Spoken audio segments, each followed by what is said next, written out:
Hello everyone and welcome to our channel. I don't know why he's laughing at me. Because that was way different than normal. Hello everyone. You are watching a great video today. We are talking about how to bring back intimacy while raising a toddler in 7 easy steps. 7?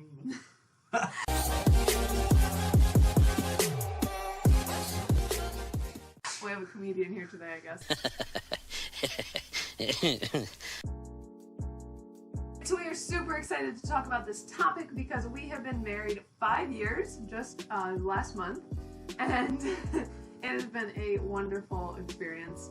And it's been really awesome raising Reed, and now we are I am pregnant with another baby on the way in just a couple months. So we are definitely experienced but not experienced, as you know, we have 5 years under our belt. We definitely know what it means to keep the marriage going and not fall apart, but we also are just experiencing for the past 3 years raising a toddler and how that can change your relationship as a couple. So we want to talk about stuff that can help you be more on top of your marriage. And if you are a parent and you love motherhood related videos, couple videos, vlogs, be sure to subscribe to our channel if you're new, because that's the type of content we like to post. So we're going to start with the first thing you can do, and that is take time to actually get ready and feel good about yourself. Because I noticed for me, especially through this pregnancy, to get up and get a shower and put on my makeup and do my hair is most of the time not happening. But when it does happen, then we end up being more physically intimate. So one thing to add to that for the guy's side, you know, we may think we're fine as we are. We don't really need to, like, you know, get ready to feel good about ourselves, right? We feel good already. But as so soon, easy. Yeah. But as soon as you even make the slightest amount of effort, the girl really notices, in my opinion. You know, like, so if you just even put on a nice shirt, if you shave or trim your beard, depending on, you know, whatever option you're going with. Put on some cologne. Yeah, put on something that smells nice. Maybe brush your teeth even. You know, it's like... That's a big one. Number 2 is here, and it's don't be picky and don't get bothered by the little things. I think this is so important because mostly what I notice is when I hear other couples talking about their marriages, they often talk about the little things that bother them. And I pride myself in trying not to do that. I know at times I still fall into being picky. We all do. Right, but I try really hard to not even think about the things that bother me because I know I have my flaws too. One thing that kind of gets under Paige's skin. Rick will oftentimes leave the shower curtain open after getting a shower, but I learned really quick that it really doesn't matter, and I go in the bathroom multiple times anyway. I've got to go to the bathroom. I can easily just shut the shower curtain, and honestly, it saves so much nagging. And on the reverse side of things, you know, if you know there's something that drives them crazy, just try not to do it. I mean, You might not be thinking about it, unfortunately, but like if you happen to think even for a second, it just helps things go a lot easier. If you know that it drives them crazy, just don't do it. Point number 3, always see the best in each other rather than looking at the negative.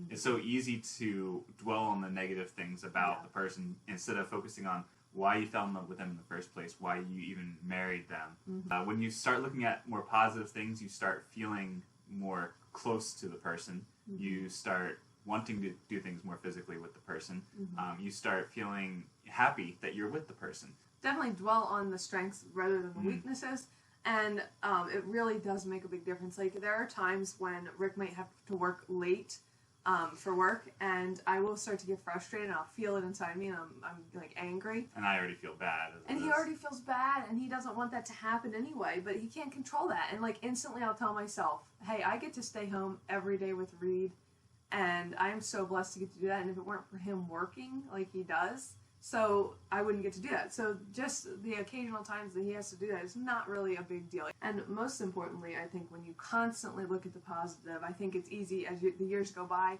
20, 30 years go by, more has happened in your life, and maybe there's been more struggles, that it's easy to then fall away from that and start going more on the negatives. It's our goal and our mission to always see the best, and to realize that we chose each other and why we chose each other, and that we will keep choosing each other till the day we die. Yeah, something that, you know, kind of drives me a little crazy about Paige sometimes is that, like, there's this one cabinet that has all the pots and pans, and it's never organized. It's always a mess that when you open it, it just all comes down. To my defense, though, we're living in an apartment, a very small Well, duplex. But when I take a step back and I dwell on the positive things of, I am so thankful that she even makes dinner, that she takes the time to cook. I can be understanding of it take all that time to cook, she just wants to be done and put the things away once they're clean, I understand that, and so I need to take a step back from it. If I really care enough, I will take the time and organize it myself. So Rick is super good at complimenting too, which is really the antithesis of being negative and complaining, which is going to be one of our points coming soon. Hey guys, sorry to interrupt, but if you like what you see so far, why don't you consider subscribing to my channel? It's free and it's fun, and you can join us and you won't miss out on any of my future uploads. So point number 4, make sure that you have time together, have downtime together, be distraction free. Yeah. As in no phones. And no toddlers at you.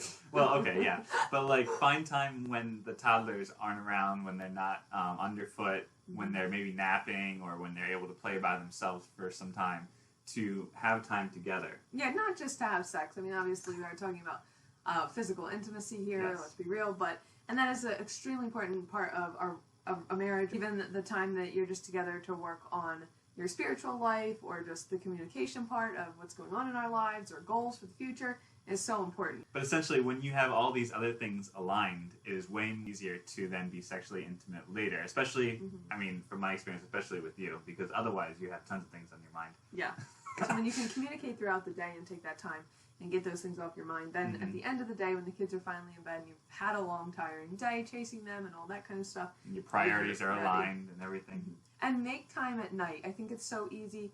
That's one thing that we want to always make important. Obviously, as our kids grow, they're going to be with us more at night, and eventually they may be staying up till 10 or 11 with us when they're older, and so we will find other times. But right now we're talking about toddlers, and toddlers go to bed fairly early. So at this point, at this point in our lives, we have from 8 to about 10, and we just have that time distraction free. It also shows, I think, Netflix and all this kind of stuff. It can be really fun and great, but a lot of times I find that it takes over from our time together, and you feel like you need to rush to get to a show, and I don't really like that. So we've been trying to focus more on let's do things first and really make each other a priority, because that's going to help our relationship grow and make us feel closer to each other, which is so important. So to wrap up, create downtime. Make sure you have time together. Distraction free. Number 5, brush your teeth, spray perfume, spray cologne. That's always going to help. I find that really hard with a toddler at night when you're getting them ready for bed. It's hard to then disengage from that once they're in bed, which actually Rick does the whole bedtime routine, which helps me. I like to go into my room and get ready. You can at least brush your teeth, and you can spray perfume, maybe put something cute on, and that's definitely going to help a lot to create that physical relationship and be excited about each other. So number 6 is compliment the other person, and do it frequently.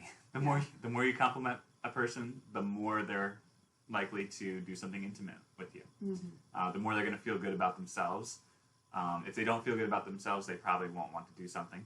You women know it is really hard once you've had babies. You don't feel like yourself. You don't feel like you look like yourself.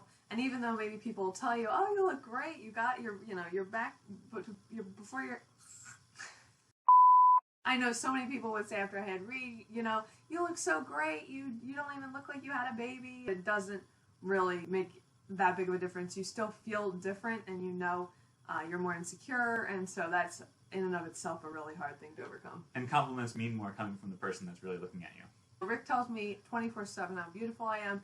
I believe him about half the time, which is my own problem. And you have to be convincing, because most of the time, at least, from her standpoint, she will just say no. Which is sad, because I know he genuinely means it from his heart. He would not say it just to say it. He loves me for, who I am. So be convincing and do it frequently. Yes. I don't think you can ever compliment somebody too many times. And I think, too, it's really important to remember to compliment our husbands, because even though we may think they're these macho guys that don't need that, they definitely need the encouragement, and there's times they're insecure as well through life's changes, and maybe there's not as much time to work out, and they're feeling insecure about their bodies or their personalities, and it's just, we all need encouragement. Point number 7 is here, and it is a good final one to end with. Kiss for 30 seconds every day. We are guilty of not doing this all the time, but it's something that I think is super important, and when you do it, it really makes a big difference. And so obviously you're not going to kiss for 30 seconds in front of your kids, although I would advocate for kissing some in front of your kids, like little and kisses hugging, especially. and hugging, yes, and telling each other you love each other because they pick up on everything. Reed gets really cute when he sees us hugging and kissing because Yeah. he just gets like, oh, I love you guys. I want to hug too. Yeah, and to little kids, that just means you're happy and you're enjoying each other. They feel everything that you do, whether you're fighting, whether you're talking seriously, whether you're being loving. So it's really important to balance that out. I mean, I feel like in our relationship, we fought a lot more when we were dating. We barely fight at all. And a lot of that is just because we're not picky. We're not negative. Like, we're not looking at the negatives. When you look at the negatives, you're going to fight. When you don't, and you look at the positives, you're not going to fight. It's just as simple as that. Sounds really basic, but it's really true. I think that's really all you have to do is be really positive, and life is so much smoother. So try to make that time to kiss each other frequently and have long, nice, intimate kisses, because it really will set the stage for what you will do next. So it is a natural part of a relationship, and a very important part that should be talked about probably more, to make sure that we stay close and keep each other on track, because there's temptation everywhere. Even as Christians, I mean, you know, Rick could talk a lot about pornography and how important it is not to fall into that, and thank goodness he has never fallen into that, and he has set things out in his life to make sure that he doesn't, and I just respect and admire that so much. But it takes a lot of willpower, and girls too fall into temptation, so I think it's really important to talk about things that can bring you closer and fight against that. I'm really interested to see how our kids' reactions are to this video when they watch it when they're older. Oh, wonderful. So at the end of the day, ultimately, we know that love is a choice, and that's what it comes down to. And so no matter what you do, it's going to be that choice that you keep choosing each other, no matter how many other people look better throughout the years, or how many frustrations come along that you just feel like you can't live with. Ultimately, at the end of the day, we chose each other. And honestly, there's always good you can find in each other. Absolutely true. You know, beauty and good looks are fading, but the decision to love is really what makes you hold together. And remembering why you love that person. I know for me, being grateful just really changes your entire feeling about a person. Because, yeah, we're all going to have flaws, and we're all going to find things that we don't like about each other. That's just inevitable. It's really about looking at the positives and staying strong as a couple and making each other a priority. That should be above your kids and above life's duties, really, is making each other a priority, because that's what's going to withstand. And I know for us, we just want to leave a legacy of always choosing each other, always loving each other, seeing the best, and pursuing God together. So thank you for watching this video. We hope you enjoyed and got something out of it for your relationship moving forward. Be sure to give it a like if you enjoyed it. Drop us a comment. Let us know what's going on in your relationships. Anything you might need help with. We love to create videos off of some comments as well. Like if there's something that somebody asks, we may even create a video about it. But I like to respond to my comments. I always enjoy reading them, so be sure to drop a comment. And if you are in the middle of needing more time as a stay-at-home mom, I'm a stay-at-home mom, maybe you are too and you're watching this, be sure to check out my video, how to make more time for yourself as a stay-at-home mom. It's got lots of tips and tricks of what you can do for that. And be sure to check out anything else on our channel. We have lots of videos, and we'll see you in the next one.